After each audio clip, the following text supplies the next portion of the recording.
So this week's discussion question is about the transparency within our food system and collective actions to improve our food system.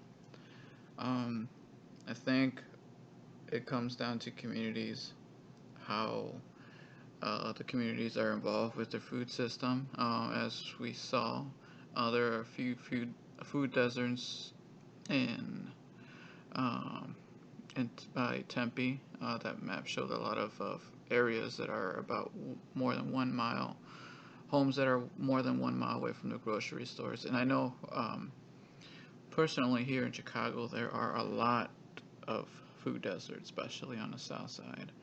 Um, as far as improving, there are in my area a few community gardens. There are farmers markets in the summer when it's warmer.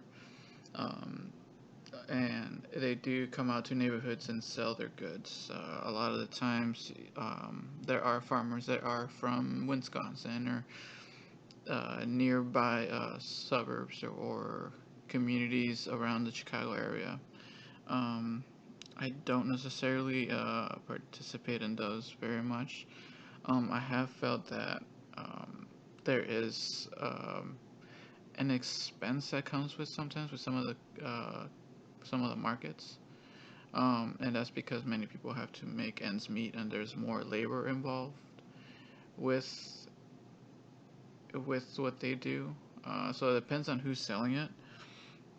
Um, so I feel like if the city was more involved with creating community gardens, and not it being sort of volunteer uh, projects for the community, that they were most possibly paid so that you grow a certain amount of crops and then you rotate it during every season, and those crops can actually go to local markets that can be sold by the people planting them, and that could give the local community an incentive to create more produce and be more involved with making of their food. um, One of the things that I was part of a project that was creating cooking outdoor kitchen establishments where people grow their foods, and they teach people how to create um, dinners really simple for communities that don't know how to cook. So I feel like that's another thing is more home ed.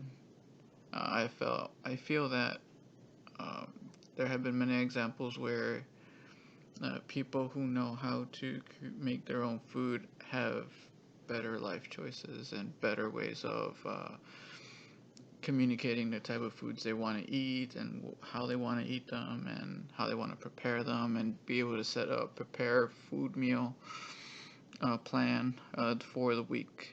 And it also helps getting involved with more localized food, not even within their own neighborhoods, but also being able to implement change from other areas of other communities, and being more responsible with how also to use irrigation systems. So I feel like there first needs to be some education in this, um, and maybe some infrastructure, like areas where people can actually plant and they can profit from that.